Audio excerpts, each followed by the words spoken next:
शहर के होटल मीर में सोमवार को जिला विधिक सेवा प्राधिकार गिरिडीह की ओर से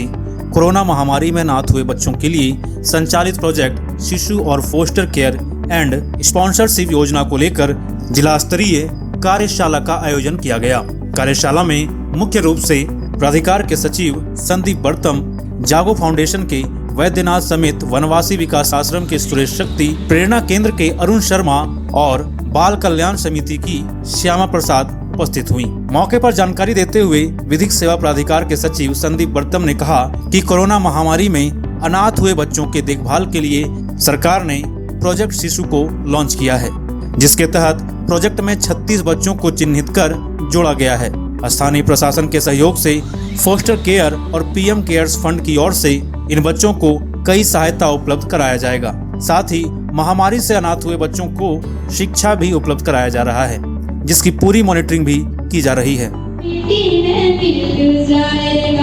मान मेरा कहना नहीं तो पछताएगा,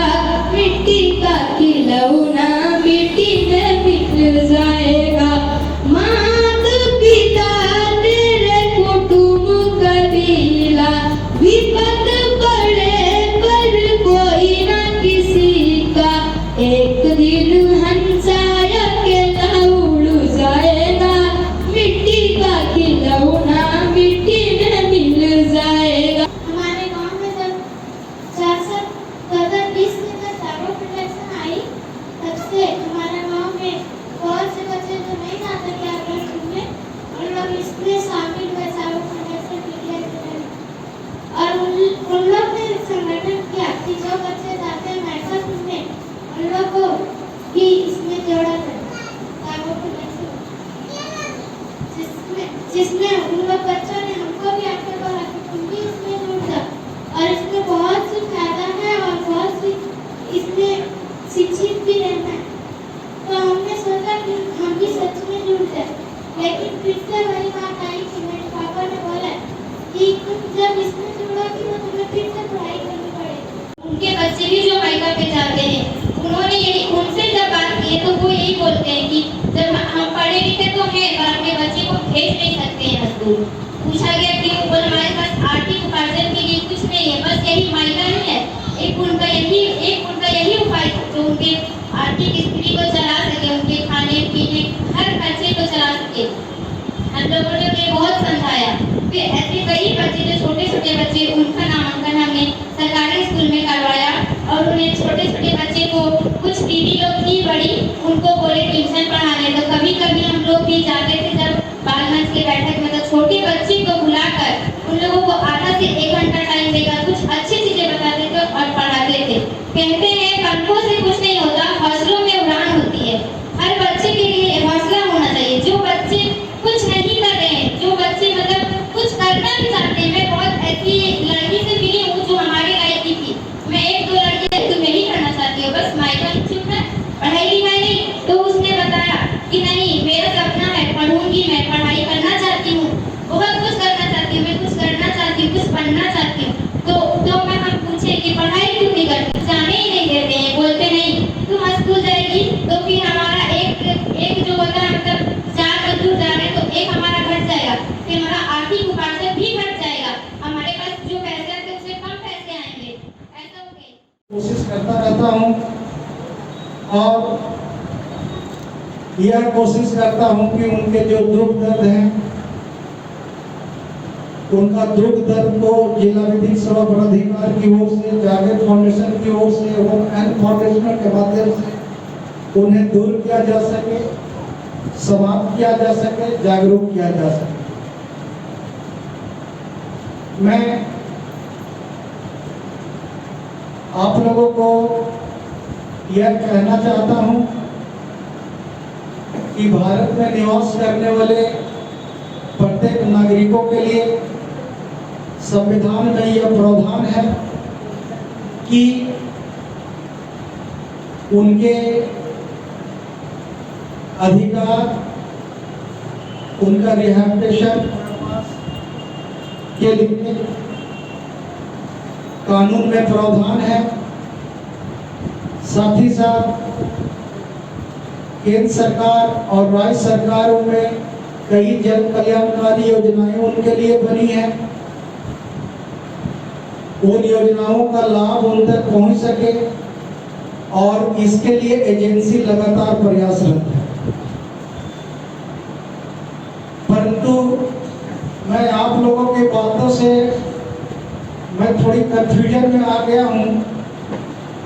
कि ये चिर परिचित जो योजनाएं हैं,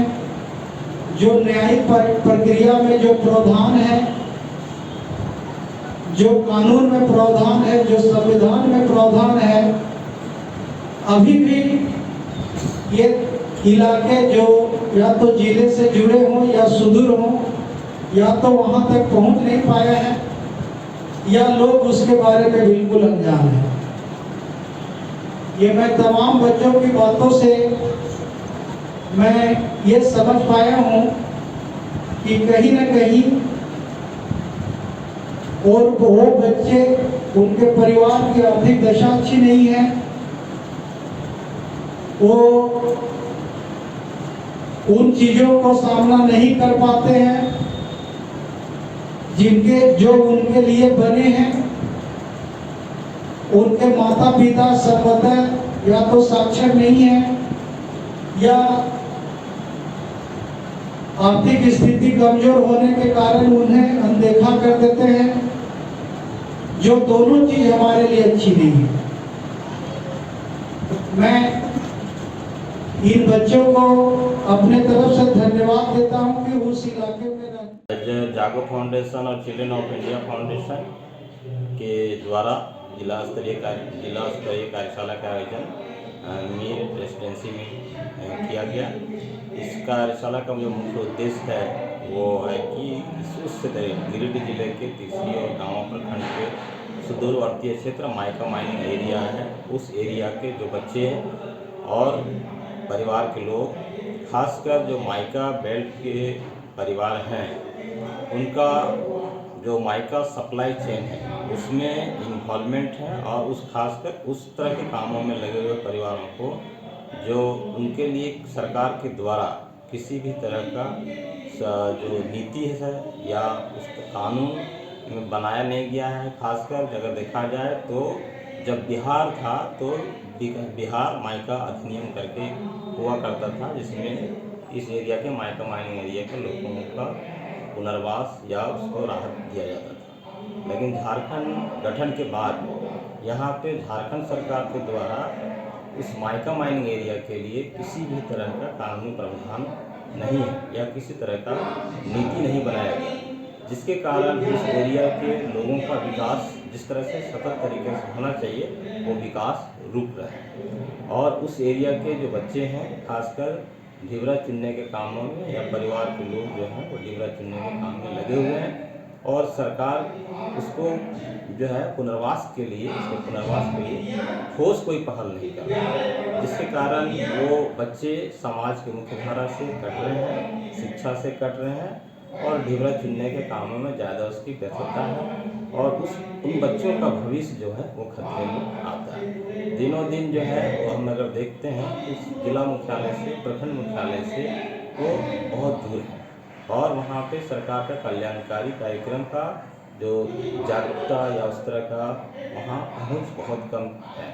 क्योंकि उस एरिया के लोग अशिक्षित हैं। तो उन क्षेत्रों में जागो फाउंडेशन और चिल्ड्रन फाउंडेशन, TDS नीदरलैंड और इंटरनेशनल लेबर ऑर्गेनाइजेशन के सपोर्ट से